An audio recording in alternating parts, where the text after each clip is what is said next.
Hey guys, alright, I'm gonna start the video today with a story.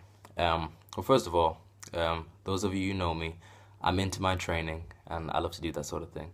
But this year, I've not engaged in any cardiovascular activity. So in English, I've not done any cardio, I've not done any running, anything that really makes my heart hurt in a good way, if you get me. Yeah, and yeah, so it's been pestering me, like for the last few months, it's been pestering me, like, oh, maybe I should start, doing some running or, doing that sort of thing. Because I've been in a whole lot of junk recently because I'm into my bulking hype at the moment. Want to get that mass, if you know what I'm saying. So, yeah. So I got rude awakening earlier this week. It was a Tuesday. It was a Tuesday. I was getting ready for work while I was on my way to work. And I was running to the bus stop. And before my bus stop, there's like a road, yeah.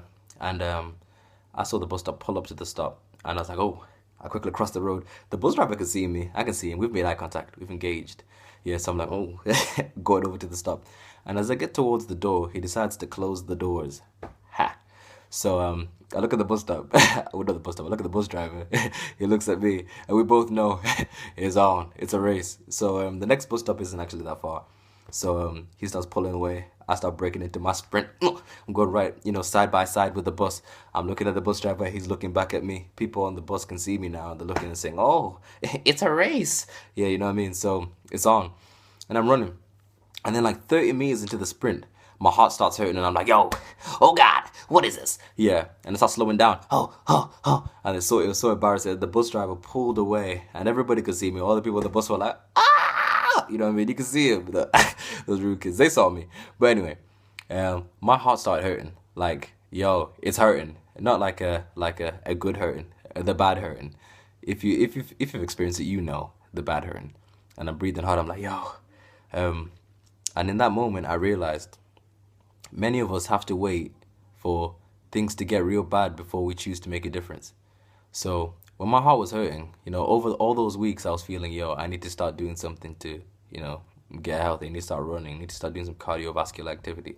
And I chose not to listen to that. And it took for my heart to start hurting for me to realize, yo, I want to make a change. So I've been doing cardio like every day this week. But in other areas, we do that also.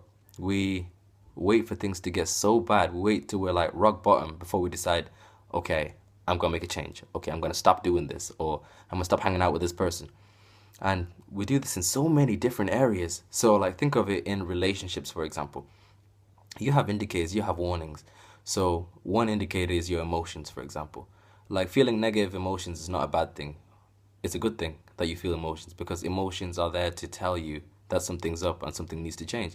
So if you're in a relationship with somebody and you feel that, you're frustrated all the time, you're angry all the time, you're feeling resentful, and only 10% of the time that you hang out with them, you're happy, that's a big indicator that, something needs to change. Because most times, like, we can have people that we like to have around, people we enjoy their company, but we feel that type of way.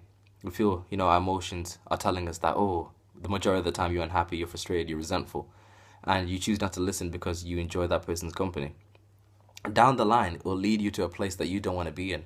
So maybe you will lead to you, having a low self-esteem, or that person may start abusing you, like verbally or maybe even physically. But all the signs were there earlier on, but you chose not to listen. And because you chose not to listen to the signs, you end up in a place you don't want to be. So you have so many people who are on all these TV shows, those health shows, people who are like, clinically obese or about to have a heart attack. And those people have to wait till they get that low, to get to the point where it's like, yo, I got no choice. I'm about to lose my life before they decide to make a change and decide to take steps to be healthy.